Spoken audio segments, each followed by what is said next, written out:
I am 90 years old. For 52 years, I held human hearts in my hands. I saved thousands of lives. Strangers called me a miracle worker. My own family called me a stranger. I thought I had time. I was wrong. Let me tell you who I was. I was the best cardiac surgeon in my city. Maybe one of the best in the country. Patients flew in from other states just to have me operate on them. I had steady hands. I had sharp eyes. I had a mind that never panicked, even when a heart stopped beating right in front of me. But there was one heart I never learned to fix. My own family's. I remember the night my son graduated high school. I was in the operating room. A 16-year-old girl's heart had a hole in it, and I was the only one who could close it. I closed her heart that night. I missed my son's. He stood on that stage, looking into the crowd, searching for me. I wasn't there. My wife took a photo of his face in that moment. Years later, I found that photo in a drawer. He wasn't smiling. He was looking for me. Later never came. I told myself after this surgery, I will rest. After this case, I will be there. After this year, things will slow down. But there was always another heart to save. Always another emergency. Always another reason to stay just a little longer at the hospital. Time doesn't wait for later. Time moves whether you are watching or not. My daughter stopped calling me Papa when she turned 12. She started calling me Doctor, like I was just another title in her life, not her father. I laughed it off at first. I told my colleagues it was a joke between us. It was not a joke. It was a child telling me, in the only way she knew how, that I had become a visitor in her life. I was saving strangers' hearts, while my own family's hearts were quietly breaking. Here is the truth nobody tells you about success. It does not ask if your family is okay. It does not pause for birthdays. It does not remind you that your son needed you at his graduation, or that your daughter stopped believing you would show up. Success simply takes you in, day after day, year after year, and by the time you look up, the people who loved you most have learned how to live without you. I had 3 medical awards lined up in my office. I had no relationship with my own children. Don't make my mistake. You think you have time. You think there will be a tomorrow to fix what today destroyed. But I am 90 years old now. My wife is gone. My son lives in another country and calls me twice a year. My daughter, she forgave me, but forgiveness is not the same as closeness. I saved 1,000 strangers' hearts. I broke the hearts of the only 3 people who ever truly loved me.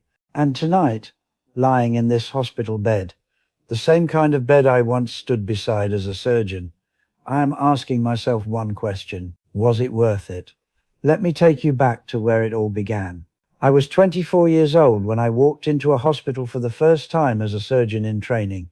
My hands were shaking, my chest was tight, but the moment I saw a beating heart up close, something inside me changed forever. I told myself, this is what I was born to do. And maybe I was right.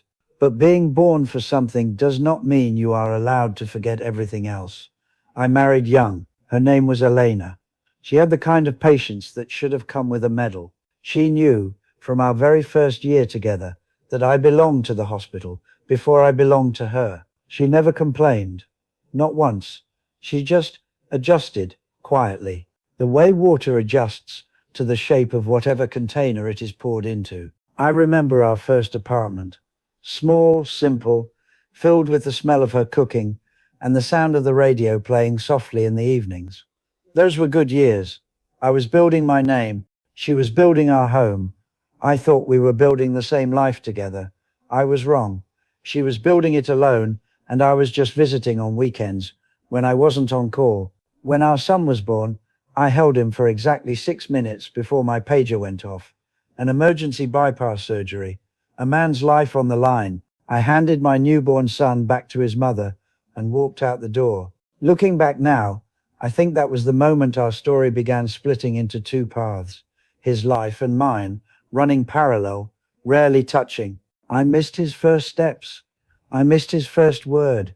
I missed the school play where he played a tree and stood frozen on stage, looking for his father in the crowd. Eleanor told me about it that night, smiling, trying to make it sound funny. He looked so serious standing there, she said.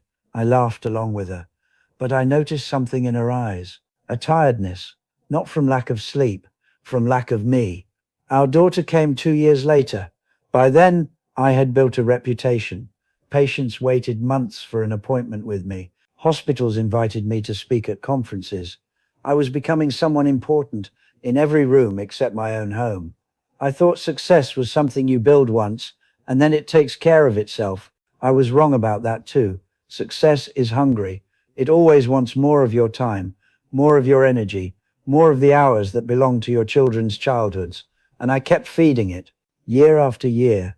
There is a particular kind of loneliness that creeps into a marriage when one person is always present and the other is always almost there. Eleanor never raised her voice about it. She simply grew quieter. She stopped waiting up for me. She stopped saving dinner. Not out of anger, out of acceptance. I was so busy keeping other people's hearts beating that I never noticed the silence growing inside my own home. I thought I had time to fix it. I thought one day, when things slowed down, I would make it up to them. I would take Elena on the trip I always promised. I would teach my son to ride a bike myself, instead of letting the neighbor do it.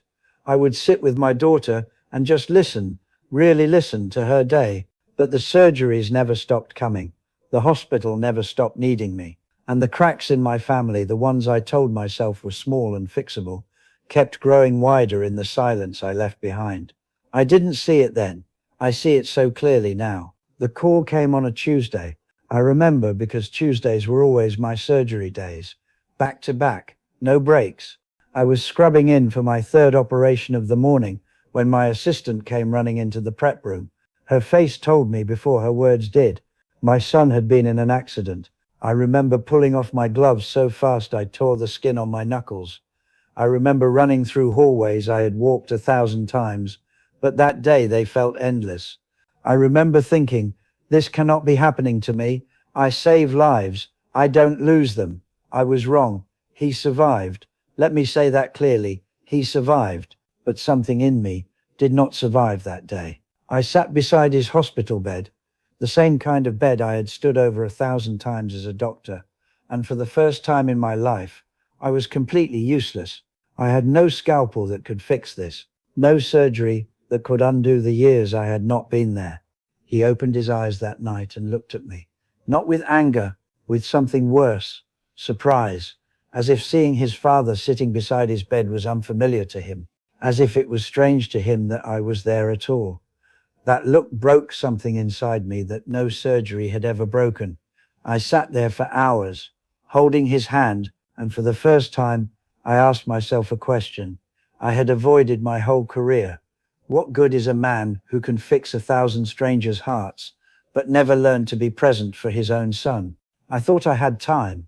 I thought there would be other moments, other birthdays, other school plays, other quiet evenings to make up for the ones I missed.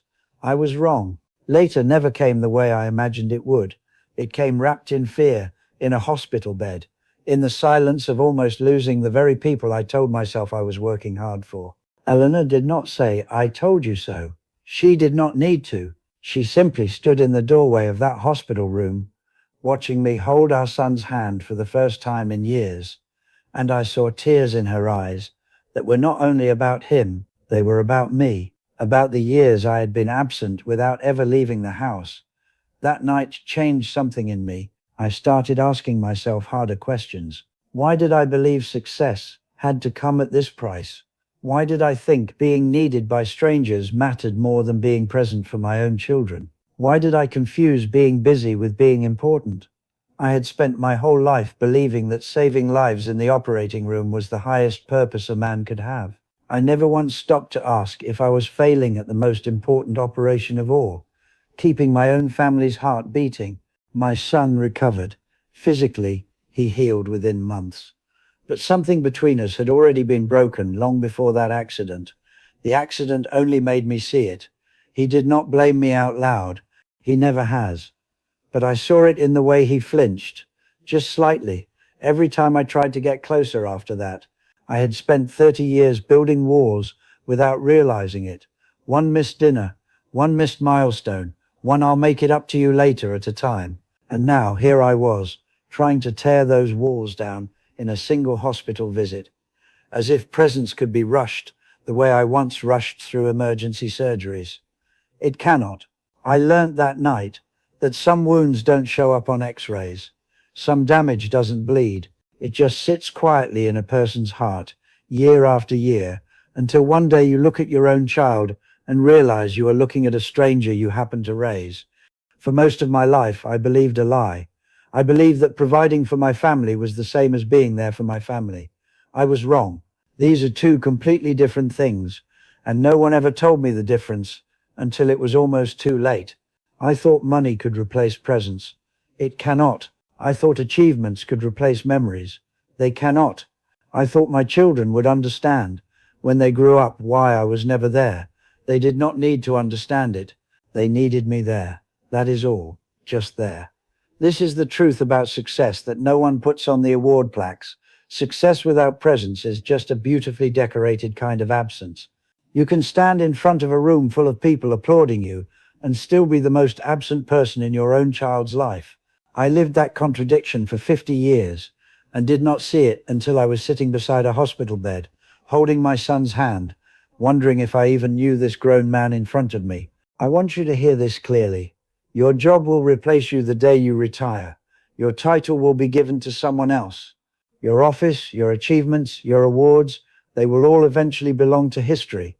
But your family does not wait in line for a new version of you. There is no replacement father, no replacement mother, no second chance at the years that already passed. I thought I had time. I was wrong. And I want to break this belief in you before it breaks your family the way it broke mine. We tell ourselves comforting stories. I am doing this for them. Once I reach this goal, I will slow down. They will understand when they're older. These are not truths. These are the stories we use to survive our own guilt. I told myself all of these. Every single one. And every single one was a lie I needed to believe so I could keep walking past my children's open arms toward another operating room. Here is the deeper truth, the one that took me 90 years and a hospital bed to learn. Presence cannot be saved up and spent later. It does not work like money in a bank account. You cannot deposit 10 years of absence and withdraw it as one perfect weekend of closeness.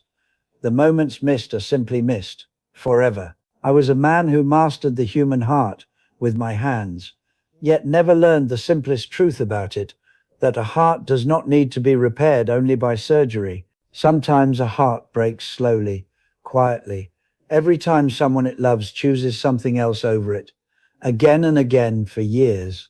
And that kind of break I could never fix with a scalpel. I was wrong to believe that being needed by strangers mattered more than being wanted by my own children.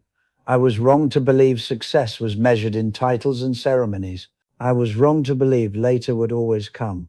Later never came. If there is one lesson from this old surgeon's 90 years on this earth, let it be this. You are not just building a career, you are building or breaking the people who call you father, mother, husband, wife. Every missed dinner is a brick in a wall. Every not now is a door closing somewhere you cannot see. And one day you will look up from your achievements and you will not recognize the eyes looking back at you. Don't make my mistake. So here I am, 90 years old, lying in a hospital bed instead of standing beside one. My hands that once held beating hearts now shake too much to even hold a cup of tea. And in this stillness, in this silence I spent my whole life avoiding, I finally have time to think, and all I think about is them. Eleanor passed 8 years ago. In her last days, she held my hand and told me she forgave me. I did not deserve those words, but she gave them to me anyway. That is the kind of person she was. I spent 50 years choosing the hospital over her, and she still chose love over bitterness at the end. I will carry that gift and that guilt for whatever time I have left. My son calls twice a year now. Polite conversations, short, careful, like talking to someone he respects, not someone he grew up with. My daughter visits sometimes, and we sit together, mostly in silence, both of us aware of all the years that silence is made of. I am not telling you this story so you feel sorry for me. I am telling you this so you do not become me. If you are watching this, And somewhere out there, a person is waiting for you, a child waiting for you to come to their game, a parent waiting for your call, a partner waiting for your attention. Go to them, not next month, not after this project, not when things slow down. Things will never slow down on their own. You have to choose to slow down. You think you have time. I thought I had time. I was wrong. Later never came for me. Don't let it fail to come for you. I am not asking you to give up your dreams. I am not asking you to walk away from your work. I am asking you to remember why you started chasing success in the first place. For most of us, it was never about the title. It was about giving the people we love a better life. Somewhere along the way, many of us forget the people and only chase the better life. Don't make my mistake. Put down the phone tonight and look at the people sitting near you. Call the parent you have been too busy to call. Sit on the floor and play with your child instead of just watching them from across the room. Tell your partner you see them, really see them, not just as someone managing the house while you manage your career. I saved 1,000 strangers' hearts in my 52 years as a surgeon. I only had a handful of hearts that were truly mine to protect, my wife's, my son's, my daughter's. And those I let slip away one missed moment at a time. Don't wait until you are 90, lying in a bed, asking yourself if it was worth it. Go now, while you still have time, because one day, later never comes.